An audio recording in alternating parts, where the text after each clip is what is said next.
Safras de Histórias no ar, e nós vamos falar hoje sobre um assunto importante que é o planejamento para uma colheita de café.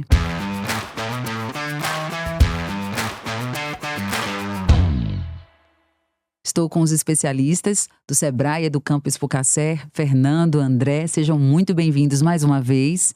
Queria que vocês se apresentassem para a gente começar o nosso bate-papo. Olá, Ana, André, é um prazer estar aqui com vocês nesse podcast. Eu sou Fernando Couto, sou engenheiro agrônomo, tenho doutorado em agronomia, sou um dos 7 consultores, do projeto Sebrae do Campo, em parceria com a Expocacer. Estou sediado em Serra do Salitre, atendendo um grupo de cafeicultores, de cooperados da Expocacer aqui na região do Cerrado Mineiro. É um prazer estar aqui com vocês. Seja muito bem-vindo. Obrigado. Muito obrigado, Ana, pela oportunidade. Agradecer você, Expocacer. É um prazer estar com vocês aqui, Fernando. Meu nome é André Gentili, sou engenheiro agrônomo, consultor especialista em cafeicultura. Estou no projeto Educampo há mais de 7 anos. É uma satisfação estar aqui com vocês para discutir esse tema. Seja muito bem-vindo também, André. E eu queria saber de vocês que estão em campo, no dia a dia, com o produtor, como é que vem sendo esse planejamento de colheita, na região do Cerrado Mineiro especialmente? Nós estamos no final de abril, iniciando maio, então muito próximo, cada vez mais próximos da colheita, do período que é mais importante, do qual o produtor se preparou um ano praticamente, para obter resultados. E eu queria ouvir um pouquinho de vocês, como é que está acontecendo essas práticas, de manejo, como é que vem sendo realizadas pelos produtores do Cerrado Mineiro? Bom, Ana, nesse momento, eu acho que é importante até ressaltar, antes da colheita, Fernando? A gente contextualizar na linha do tempo o que aconteceu, Nós saímos aí de um veranico severo, que durou praticamente 40 dias, foi do início de fevereiro até por volta do dia 10 de março, Fernando? Isso, até um pouco mais, 15, 17 de março, em algumas regiões. Variou um pouquinho, mas vamos colocar assim, até a chuva voltou na segunda quinzena de março, Fernando? Isso, de forma mais significativa.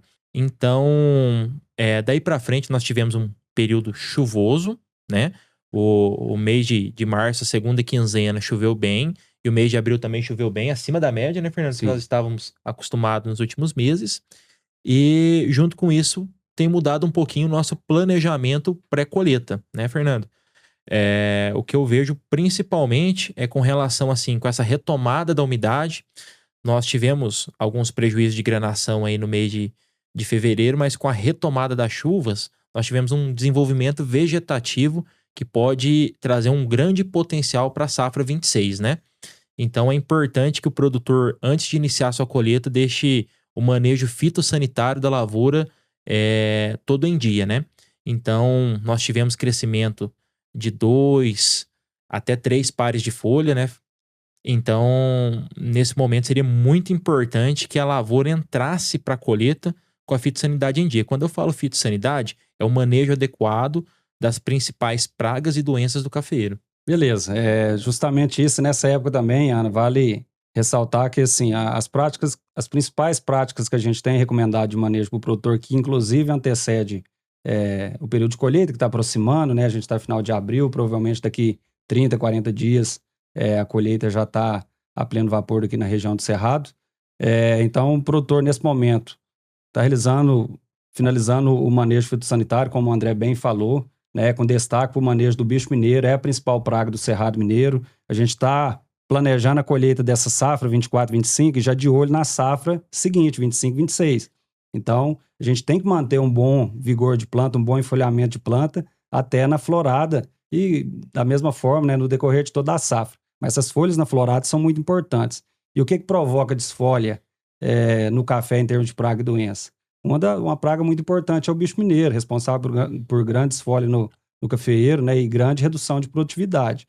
Então, a gente está no momento com umidade no solo, a gente tem a oportunidade de fazer inseticidas mais seletivos, com maior residual, além de integrar outras práticas de manejo também. Então, o produtor se atentar a realizar um bom manejo de bicho mineiro, e chegar na colheita com esse dever de casa feito, bem como as demais doenças, O manejo da ferrugem, que é uma doença que causa intensa desfolha também, praticamente a gente está encerrando, ou quem não tiver encerrado ainda tem a oportunidade, já que a gente pode respeitar a carência de produtos até na colheita, Fome é uma doença de extrema importância com as atuais condições climáticas, de umidade, temperatura mais baixa, principalmente noturna, e causa desfolha de folha nova, que a gente quer segurar na planta por mais, pelo menos um ano aí, né? Então, ajustar esse manejo fitossanitário, realizar o preparo do solo, né? Manejo de plantas daninhas, através, muitas vezes, de trincha, né, André?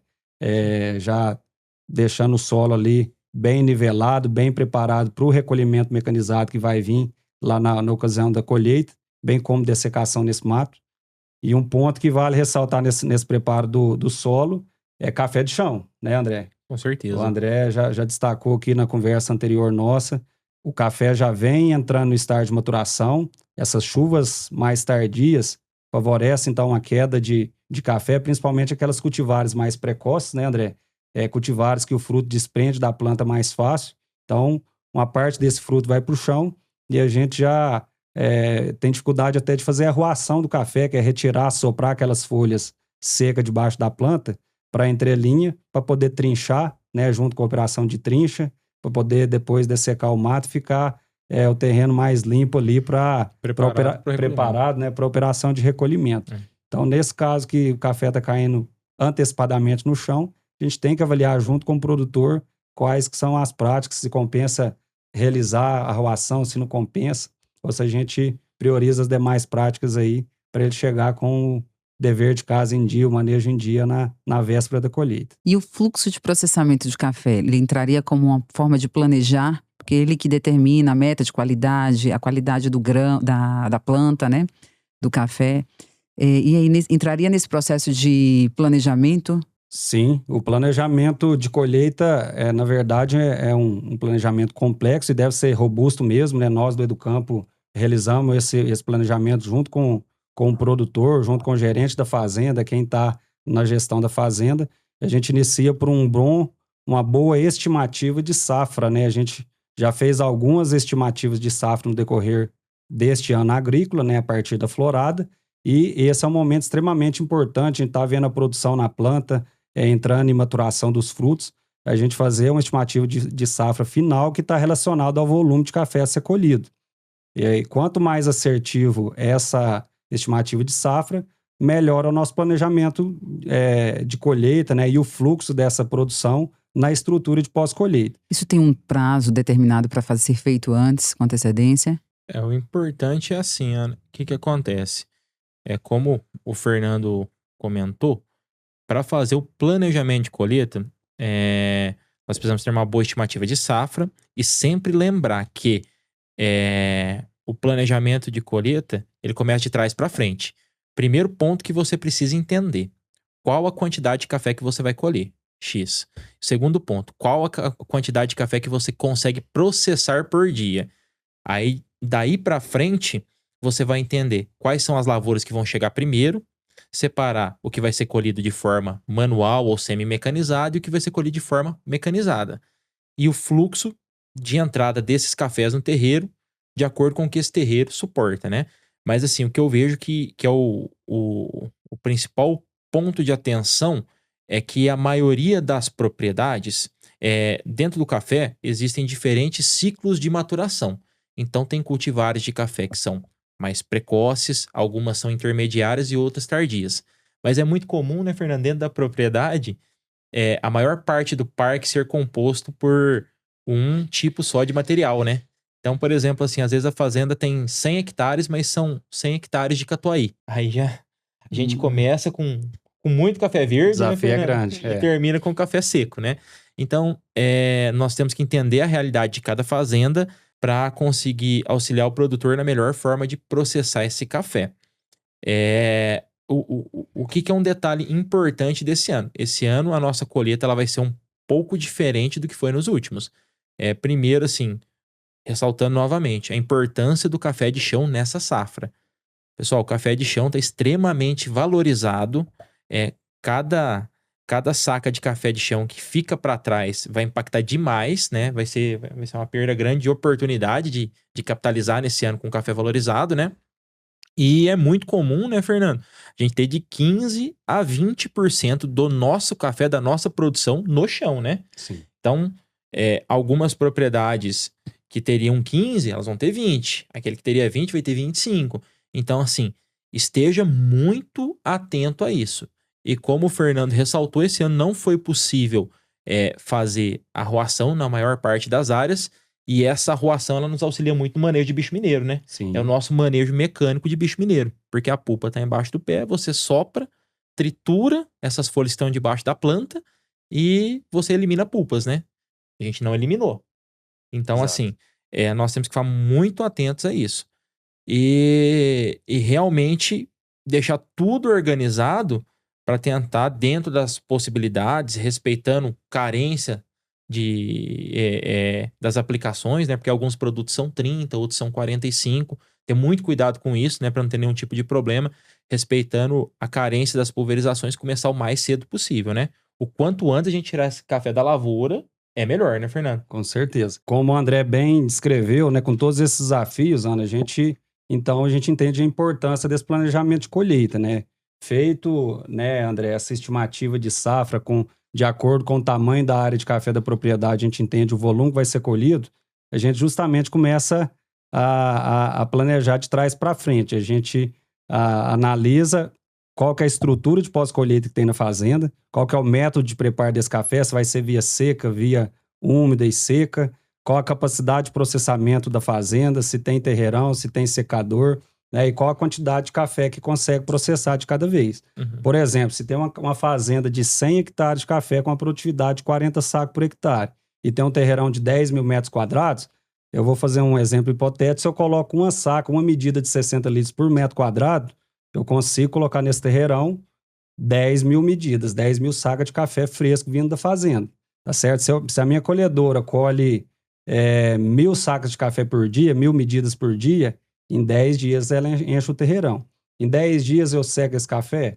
Provavelmente não, varia de ano para ano, mas de repente eu gasto aí até 15 dias para poder secar esse café. Então, uma colhedora é suficiente para eu fazer a colheita dessa fazenda, inclusive ela vai ficar ociosa durante 2, 3, 5 dias.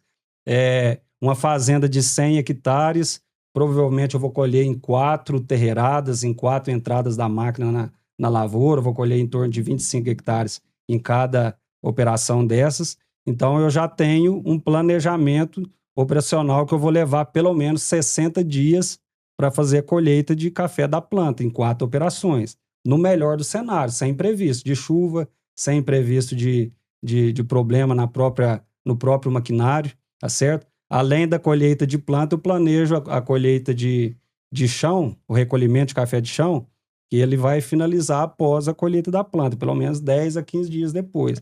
Então, eu estou falando, nesse caso hipotético, de um planejamento de uma colheita numa janela aí de, no mínimo, 75 dias.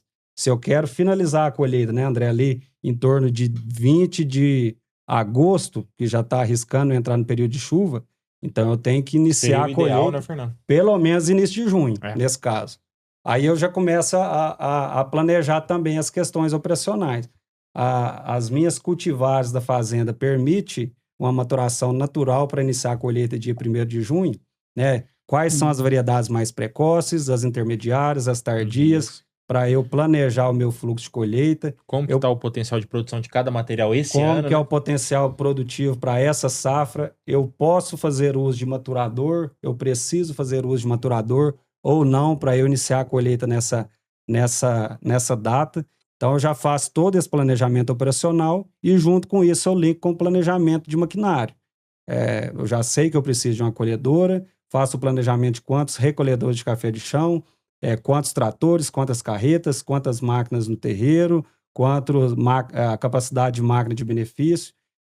Planejamento pessoal extremamente importante, quantas pessoas que eu preciso para operacionalizar essa colheita, né, André? Como que é a capacitação dessa mão de obra já vem preparada, eu tenho que passar por um período de treinamento para depois iniciar a minha colheita, enfim. Então, eu tenho um planejamento já operacional, de maquinário, de pessoas, com data de início, com data de fim, extremamente importante, e eu ainda prevejo prováveis problemas, né, André? Que eu posso ter durante a minha colheita, porque isso acontece, né? Sim. A máquina quebra, esse ano a chuva está aí, pode chover na colheita, tem feriados, né? para eu poder, diante desses imprevistos, eu ainda conduzir minha colheita conforme o planejado, ter o melhor resultado possível. E também um grande detalhe que eu vejo que é importante é justamente o que o Fernando falou, a gestão de pessoas e dos processos na colheita. Por quê?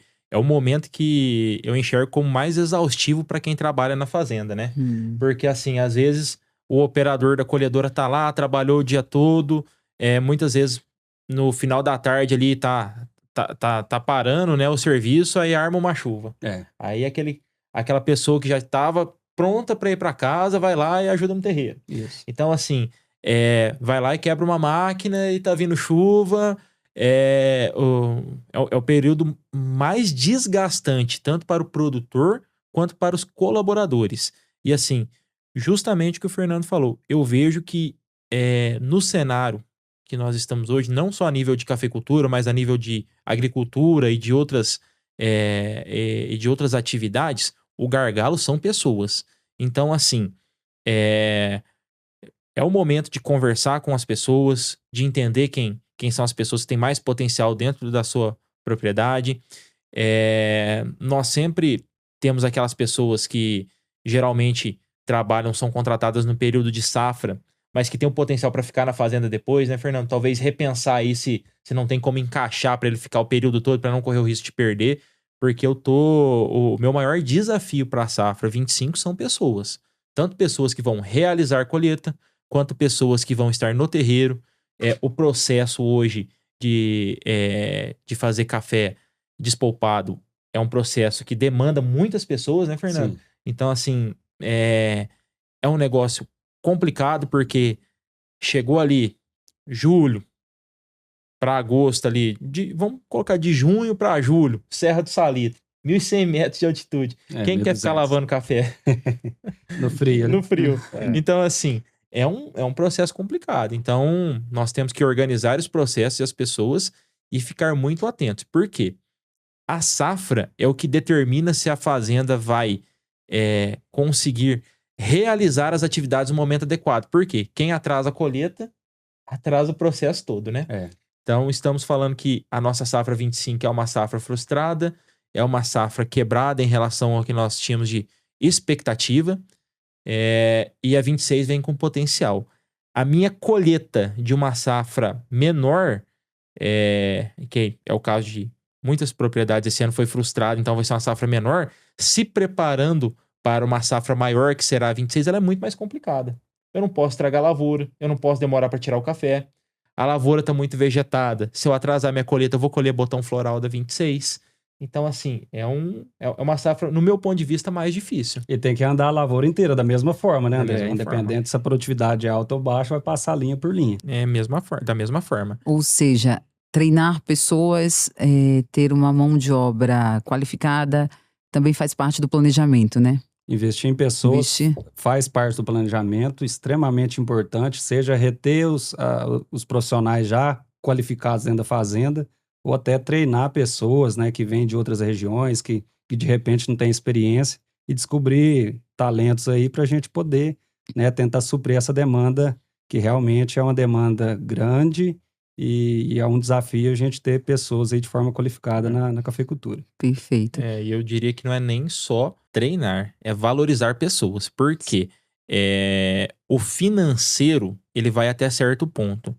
A maioria dos casos que eu vejo de problemas de relacionamento em fazenda, de dificuldade operacional, não está relacionado a financeiro, porque a atividade paga.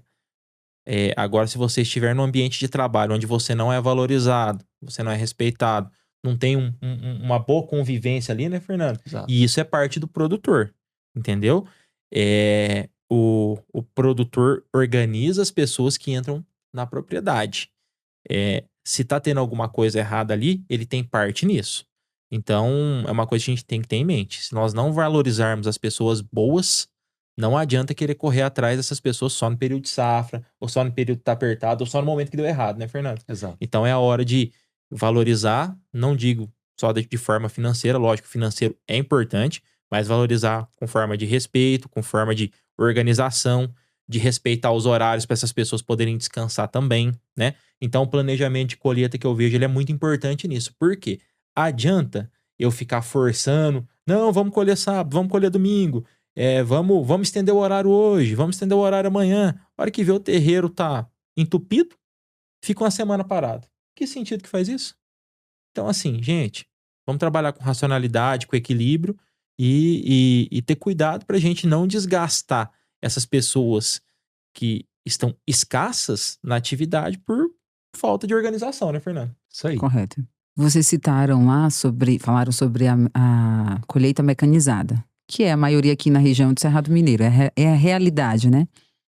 Nesses casos, a manutenção preventiva entra nesse planejamento, né? Como é que funciona? Teria um prazo ideal para isso ser realizado pelo produtor? Eu acredito que assim, pelo andamento das propriedades, né? Hoje estamos na última semana de abril, boa parte das colhedoras estão revisadas. E a parte de estrutura de pós-colheita também está em andamento essa revisão. O que está sendo mais preocupante é que algumas propriedades estão com a colhedora revisada, tá com a estrutura de pós-colheita revisada, mas ainda está faltando gente no quadro da operação. Então, estão faltando profissionais para trabalhar nas colhedoras, para trabalhar nos terreiros. Isso é uma coisa que me preocupa muito, porque é insubstituível boas pessoas nesse momento, né, Fernando? Sim. Vocês falaram sobre a janela de colheita, que é esse período entre o início e o final da colheita, né? A previsão que o produtor faz. Uhum. E é nesse período que eles se atentam à questão do clima, microclima. Como é que isso funciona na prática e como é que o Educampo auxilia nesse período o produtor? Auxilia na elaboração do planejamento, né, e já prevendo essas interferências, esses imprevistos que podem acontecer. E a gente já faz desde uma amostragem prévia nos talhões, quantificando, né, a porcentagem de maturação de cada classe de maturação dos frutos, para identificar o melhor momento de entrada de colheita. Antes a gente planeja a aplicação ou não de maturadores, né, de frutos ou retardadores da maturação, já que a gente tem produtos com efeito contrário, né, alguns para antecipar o início da colheita e outros até para retardar, né, naquelas cultivares já de ciclo mais tardio, a gente poder manter maior porcentagem de frutos, né, no estágio de cereja, né, com melhor qualidade até mais tarde, para a gente poder entrar fazendo essa colheita. Então, é lógico que existe um planejamento que ele é feito lá na implantação da lavoura, que seria escalonar cultivares na fazenda. A gente ter cultivares de ciclo precoce, médio e tardio, para a gente possibilitar uma melhor operação de colheita na fazenda, né? Retirando os frutos no momento mais adequado possível. Mas uma vez que isso não foi feito, né? A gente tem que entender as características da propriedade, né? E realizar o melhor planejamento possível para ter o melhor fluxo de colheita possível. E um detalhe importante também, né, Fernando, que é legal a gente ressaltar, é que alguns materiais são de ciclo precoce, intermediário, mas eles não são uniformes, né? Isso. E talvez, nesse sentido, seja mais importante ainda a utilização de aceleradores de maturação ou retardadores para tentar otimizar a passada, né? E um detalhe que nós não comentamos ainda, né, que é de extrema importância, é que quando se faz o planejamento de colheita, tudo cai por terra quando você entra na lavoura e a lavoura ainda não está pronta para ser colhida, né? Então tem que ser um acompanhamento direto do operacional da fazenda. Nós, como consultores, estamos à disposição para auxiliar, mas o processo de colheita, ele vem muito da fazenda, da organização interna, da responsabilidade dos operadores, da transparência com o gerente, com os gestores das propriedades. Por quê? Por mais que a gente programe, não, eu vou andar a 1.000 metros por hora, vou trabalhar com tanto de vibração, vou trabalhar com determinado peso de freio. A hora que a máquina entra na lavoura que você vai ver se vai dar certo ou não. Então, assim, infelizmente ou felizmente, a agricultura, a cafeicultura não é uma ciência exata. Você está trabalhando com a natureza. Então, se a lavoura não está pronta para ser colhida, você não vai tirar o fruto de lá sem estragar a planta. E nós temos que entender muito sobre a arquitetura de planta. Por quê? Tem lavouras que não são adequadas para serem colhidas de máquina. Ou algumas lavouras não suportam ser colhidas por algumas máquinas. Tem máquinas que são mais agressivas, máquinas que são menos agressivas. Por mais que você regule, tem algumas máquinas que causam mais danos à planta. Então tem lavouras que talvez o produtor pisou na bola com o manejo, ou a lavoura está fraca, com carga muito baixa, seria adequado fazer uma colheita manual. Esse assunto Então, dá um outro podcast, né? Só que assim, o que eu vejo, às vezes o produtor, no desespero de tirar o café da planta, ele destrói a lavoura dele para o ano seguinte. Então, o mais comum que nós vemos, a minha função na safra é fazer com que nenhuma lavoura seja erradicada sem querer. Por quê? Naquele desespero de querer colher, de querer terminar, de querer tirar o café, estraga a lavoura. Nós temos que sempre lembrar do que o Fernando ressaltou aqui 2 vezes, que o café é uma cultura perene. E, no mínimo, nós temos que pensar em 24 meses. Eu estou colhendo a safra 25, de olho na florada para minha safra 26. Então, se eu estragar minha lavoura agora, não adianta reclamar depois. Então, esse é o momento de tomar a decisão. Entre na sua lavoura, se for adequado para entrar de máquina. Pense bem, às vezes lavoura de primeira safra, né, Fernando? Isso. Se ela tem estrutura ou não para ser colhida de máquina. Se for entrar com cuidado especial, não coloque qualquer pessoa para colher sua lavoura. Cuidado com as máquinas de aluguel, né? Às vezes essa máquina vem de algum lugar que pode disseminar algum tipo de praga, algum tipo de doença. Então, assim, é um momento de ter muito equilíbrio para tomar as decisões adequadas. Não é só tirar o café, é tirar o café de forma adequada, pensando na qualidade, sem estragar a lavoura. O principal patrimônio da fazenda é a lavoura. Se não tiver lavoura, não adianta. E falando sobre a importância da eficiência na época da colheita, eu trago aqui uma pesquisa do professor Pagotto, que estará conosco aqui na Feira de Negócios, no dia 14 e 15 de maio, em que ele diz o seguinte, o estudo dele apontou que em colheitas precoces a média foi de 60 sacas por hectare. Adequada, de 59 sacas por hectare, e a tardia, 43 sacas por hectare. Vocês poderiam comentar e explicar esse estudo? Ana, isso aí mostra pra gente, né, a importância da gente estar atento à época de colheita. Nesse trabalho do Cláudio Pagotto, mostra justamente o que a gente vê na prática, que a produção de café, ela é um estresse a mais para a planta, né? Independente se é um ano de carga alta ou baixa, os frutos, ele demanda grande quantidade de energia da planta na fase de granação e também na fase de maturação, e ele se torna um estresse a mais para a planta. Então, quanto antes a gente realiza a colheita da safra pendente, mais rápido a gente tira a planta, aquele estresse da planta, né? E libera a planta para ela se preparar para a próxima safra. Então, esse trabalho do professor Pagotto mostra que quando a gente atrasa a colheita e realiza uma colheita mais tardia, a gente perde aí mais de 16 sacos por hectare no potencial produtivo da safra seguinte, que é o que foi avaliado. Além disso, a gente tem que analisar não só, né, liberar a planta para ela se recuperar para a próxima florada, mas isso aí vale destacar que a época de colheita interfere também em outras práticas de manejo. Por exemplo, quanto antes a gente realiza a colheita e também o recolhimento de café de chão, a gente já libera aquele talhão para uma possível poda, se for o caso. E o raciocínio da época de poda é exatamente o mesmo. Quanto antes eu realizo a poda, mais rápido a planta se recupera da poda, inicia, né, o crescimento de raiz, o crescimento vegetativo, e tem um crescimento maior, um potencial produtivo maior para a primeira safra que vem após a poda. Enfim, então isso mostra para a gente a importância do planejamento para a gente ter uma boa época de colheita, para liberar a planta para produzir bem no ano seguinte, ou liberar, se for o caso de uma poda, fazer isso o quanto antes, para garantir nessas práticas em conjunto a melhor produtividade possível do talhão. E a diferença é mínima entre a precoce e a adequada, né, nesse estudo. Então quer dizer que não compensa você colher o café de forma excessivamente precoce, né? Por exemplo, colher o café muito verde, né? E também tem um detalhe muito importante, né, que cabe nesse momento também. O fruto verde, ele só cai da planta por pancada. Ele só cai pelo contato direto da vareta com o fruto e com o ramo. Ele não cai pela vibração.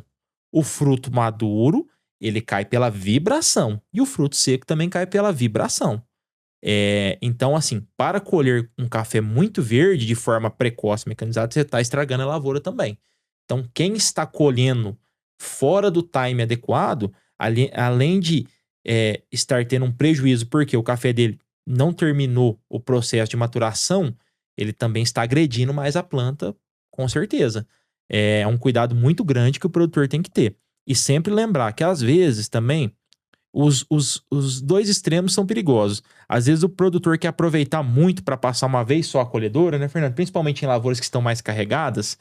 E o fruto, mesmo quando ele está seco, ele continua sendo um dreno. Ele é o principal dreno da planta. Então, o que acontece? O produtor, se ele ficar esperando demais para tirar o café, como o fruto é o principal dreno e ele continua sendo dreno até outubro, né, Fernando? Sim. Ele pode até matar a planta, entendeu? A planta ela não vai abrir mão, ela não vai derrubar aqueles frutos todos até o último momento. Então tem muitas lavouras que a gente viu perder muito ramo produtivo, desgastar, até ter algumas plantas mortas por manter a carga pendente alta por muito tempo na planta, né? Então temos que ter cuidado com os dois extremos. Cuidado com as colheitas muito precoces. Se for fazer colheita precoce, olha, eu tô com o ponteiro maduro, mas o terço médio e as saias estão verdes. Então faça uma colheita só de ponteiro. Retire as varetas que estão do terço médio para baixo. Muito cuidado com isso. Mas a mensagem que fica clara é: quanto mais rápido você descansa a sua planta, desde que esteja no time adequado de colheita, né, respeitando a maturação e colhendo com cuidado para não ter um desgaste excessivo, né, para não uma agressão desnecessária à planta, mas você colhe na safra seguinte, né? Então, Hoje, quais são os tipos de colheitas, né, que nós temos aqui na região do Cerrado Mineiro? nós temos a colheita manual, né? A colheita semi-mecanizada e a colheita totalmente mecanizada. Que acontece? A maior parte das lavouras que são colhidas 100% manualmente no Cerrado hoje são lavouras de primeira e segunda safra, né, Fernando? Isso. Em algumas situações, lavouras de terceira E safra. o que isso quer dizer assim na prática? É que, como às vezes a lavoura ainda não está suportando, né, não tem condição de passar uma máquina ali porque a planta está pequena, está desuniforme, esse processo é feito 100% manualmente, né? Então se estende o pano e se colhe ali manualmente. Agora, tem processos semi-mecanizados. Por exemplo, uma lavoura adulta que é numa região mecanizada, mas que ela está com muito pouco café. Por exemplo, assim, uma lavoura lá, um mundo novo, que ele está com 2,5 metros, deu um cafezinho aqui ali, um periquitinho ali aqui. O produtor vai lá, né, contrata pessoas que colhem com uma derriçadeira, gasolina, né? Então é o famoso dedinho. Aqui não é muito comum, mas nas regiões de montanha é super comum. Hoje quase não se colhe mais café em região de montanha manualmente, né? Se colhe semi-mecanizado. O rendimento é maior, o desgaste da pessoa é menor, né? Então se aproveita mais o tempo da pessoa ali. Essa é uma colheita semi-mecanizada, mas não é muito comum pra gente, né, Fernando? Aqui pouco comum. ou é mecanizado, Isso. ou é manual. Ok. E em alguns casos, por exemplo, se o produtor passou uma vez só a colhedora, ele tem que dar o famoso repasse. E esse processo é feito manualmente, né? Então, o produtor passa a colhedora, fica um pouquinho de café ali na planta. É normal, quando você tem muita eficiência de colheita, ficar de 10% a 15% na planta, né, Fernando? Sim. Quando você tem uma eficiência alta de colheita, vamos pensar que eu vou fazer colheita plena. Até uma coisa que a gente não comentou. Existem duas formas de colher, que é a colheita seletiva e a colheita plena. O que é a colheita seletiva? Eu vou passar a minha máquina uma vez tirando só o maduro e depois eu vou repassá-la para colher os frutos que estavam verdes na primeira passada, né? E existe a colheita plena, que é quando eu determino que eu vou passar uma vez só com a máquina. Quando eu faço a colheita plena, geralmente fica um pouco de café na planta. Vai ficar aí de 10% a 15%. Aí o pessoal vem e derruba esse café manualmente também, ou com as derriçadeiras, né?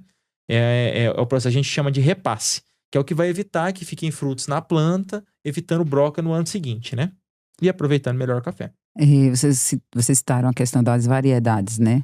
do café. E isso interfere na questão da desaceleração ou aceleração da maturação do café, né? Sim, Nesse com processo É o de principal colheita. fator do meu ponto de vista, né? Quando você está no mesmo microclima, o que vai determinar se o café vai chegar primeiro ou depois vai ser a cultivar. Desde que os dois estejam ou irrigados ou sequeiro. E os cafés irrigados, a gente não comentou também, eles vão chegar uns 20, talvez 25 dias antes, né, Fernando? Isso, Porque o que acontece? Eu tenho propriedades que eu assisto que tem parte das áreas irrigadas e parte sequeiro. O café irrigado, mesmo que ele é de um material um pouco mais tardio, ele florou mais cedo. Então ele vai chegar mais cedo para a safra. Tem que ter esse detalhe também. Talhões irrigados e talhões sequeiros. Tudo isso aí vai entrar lá atrás no planejamento de colheita, né, Fernando? Você tem que abrir a fazenda, entender o que é irrigado, o que é sequeiro, o que é precoce, médio e tardio, como está o potencial de carga. Isso tudo faz parte do fluxo de processamento? Tudo isso vai fazer parte do fluxo de processamento. Porque o que acontece? Às vezes, Ana, você tem uma lavoura que ela é precoce. Por exemplo, eu tenho um mundo novo aqui. Ele é mais precoce que o meu catuaí. Só que o meu catuaí está super carregado. Eu vou passar a máquina lá primeiro. Porque aquele mundo novo ali, ele tá muito enfolhado, ele é mais precoce, então ele tá sombreadinho ali, porque ele tá muito enfolhado, tem pouco café. Eu vou ter que passar a máquina lá depois. Eu ia perguntar isso, se vocês do Educampo auxiliam o produtor nesse processo de fazer um planejamento por talhão. Vocês separam por talhão? Por talhão. Na verdade, por talhão, e dentro do talhão tem algumas especificações. Há alguns talhões que estão no ponto mais baixo da fazenda, acumula aquele arzinho frio ali que aquele café não madura por nada. Entra no planejamento também. Por isso que tudo que nós fazemos, eu sempre ressalto isso com o produtor e com os colegas também. Nós sempre associamos a parte técnica à parte gerencial. Por quê? Se eu não conhecer a fazenda, como é que eu vou chegar nesse detalhe? Só que as fazendas que nós assistimos, né, Fernando? Nós buscamos conhecer ao máximo a realidade de cada talhão. Então, por exemplo, assim, das fazendas que eu assisto há mais de 6 anos, pode me perguntar que sem eu ir lá, eu sei que talhão que vai madurar primeiro, onde que começa, onde que termina, qual que é ruim de andar a máquina, o dia que dá sereno, onde que não anda, onde que anda. Então tem tudo isso aí. Mas o pessoal que tá lá na fazenda conhece melhor ainda, né, Fernando? melhor ainda. A gente falou aqui sobre a importância da mão de obra, né? Uma mão de obra qualificada, bem treinada, preparada, da importância da valorização, né? Das pessoas que vão estar diretamente e indiretamente nesse processo de colheita. Mas eu queria saber de vocês de uma fase que é tão importante quanto, que é a preparação para recebimento dos safristas. Né? A parte de estruturação das propriedades para receber safristas nesse período. Inclusive, a Expocacé está lançando, nos próximos dias, uma cartilha de boas práticas trabalhistas, em que nós temos um campo dedicado às instruções de construções, né, dessas estruturas que vão receber, que vão abrigar os safristas. E o produtor sempre tem dúvidas com relação a como abrigar, questão de banheiros. Queria que vocês falassem um pouco sobre a importância, né, desse processo dentro do planejamento e como vocês podem auxiliar o produtor diretamente, né, quanto é do campo, como Expocacé. Então, Ana, assim, como existem particularidades, a depender do município, tem algumas características que são um pouco diferentes, né, Fernando, no modelo de contratação. Então, é muito importante que o produtor entre em contato com o sindicato rural e o setor de sustentabilidade da Expocacé, ele está capacitado para orientar o produtor da melhor forma possível. Essa semana eu tive em uma fazenda, nós estávamos discutindo nosso planejamento de colheita. Um detalhe que nós não comentamos, que a gente pode discutir depois, é com relação à segurança, que é um ponto crítico esse ano. Então surgiram várias dúvidas. Olha, como é que funciona a capacitação, a entrega de EPI, a entrega das garrafas de água, né? Tem vários detalhes que às vezes, como nós estamos relacionados mais aos processos produtivos, nós deixamos escapar. Então eu falei, olha, vamos fazer o seguinte, vamos marcar com o Jorge do setor de sustentabilidade, que ele organiza e a gente faz um checklist do que precisa ser feito. Por quê? A depender do município, tem uma convenção coletiva diferente, tem uma forma diferente de fazer o contrato. Então é muito importante que o produtor esteja alinhado com o contador dele, com a parte jurídica da fazenda e se apoie no sindicato e na cooperativa para conseguir estruturar isso da melhor forma possível, para não deixar nenhuma brecha para trás. Porque tem as questões também, né, Fernando? Banheiro masculino, banheiro feminino, Isso. como que deve ser feito o deslocamento. Às vezes o produtor não tem, ele tem que alugar, onde que ele vai organizar isso. Então, isso hoje eu vejo que é um detalhe técnico muito importante antes de iniciar a safra, Tânia. Então, assim, contrate as pessoas antes, organize a documentação. Olha, eu vou receber na fazenda, mas não vou alojar. Vou alojar na fazenda. É um processo diferente. Procura o departamento, Isso. né, de sustentabilidade. Procurar o departamento de sustentabilidade e buscar fazer um checklist se está tudo realmente regularizado, né? E assim, um cuidado muito grande que o produtor deve ter, principalmente fazendas maiores, que tem muita gente trabalhando. É importante que hoje o pessoal já tenha alguém capacitado para ficar monitorando se o pessoal está utilizando os EPIs, como é que está o funcionamento, como é que está a dinâmica, né? Muito cuidado aí na divisão de tarefas na fazenda, porque se a pessoa é colhedor, tem que ter cuidado para ele não estar fazendo pega de medida, né? Como é que isso vai ser feito. Então vamos ter um cuidado muito grande de estruturar isso antes de iniciar a colheita, para não ter nenhum desgaste futuro, né? E um cuidado muito grande que a gente acabou não discutindo ainda é com relação à segurança nessa safra, né, Ana? Porque o que acontece? O café extremamente valorizado se tornou um risco para o produtor, né, Com Fernando? certeza. Então, assim, é importante o produtor entrar em contato com os vizinhos dele. Talvez justifique, por exemplo, eu tenho uma propriedade, não justificaria eu ter uma ronda noturna aqui particular, mas o Fernando é meu vizinho. Aí junta eu, o Fernando, mais 2 ou 3 vizinhos, a gente contrata uma pessoa para fazer um monitoramento, né? Tá alinhado com a polícia, fazer fazer uma rede de apoio em torno da propriedade para a gente evitar esse tipo de problema, né? Evitar o risco de deixar café muito tempo na fazenda, né, Fernando? Sim. Participar dos grupos, né, de WhatsApp da polícia, porque qualquer situação suspeita ou qualquer eventualidade que tiver, já comunica nos grupos. A polícia hoje ela tem uma central de inteligência que tem apurado muitos casos aí de forma bem rápida, né? E isso dá uma segurança a mais para nós, né, para todos os produtores. Inclusive, nós vamos promover a Feira de Negócios da Expocacer nos próximos dias 14 e 15 de maio. E nesse momento, nessa ocasião, na abertura, será lançada a Safra Segura, que é uma iniciativa das polícias federal, civil, militar e entidades de segurança da região, de patrocínio e região, que eles explicarão melhor, né, como é que vai funcionar essa iniciativa que visa justamente a segurança nesse período de safra, tanto para produtores quanto para a questão da logística, né, dos cafés, desses produtores. Muito bom. Perfeito, vamos evitar os riscos. E pessoal, vamos organizar, né? Antes de iniciar a colheita, fazer os contratos de trabalho, por favor, fiquem resguardados, amparados. Converse com seu advogado, com seu contador, procure a cooperativa. O setor de sustentabilidade da Expocacer está à disposição para poder orientar da melhor forma possível.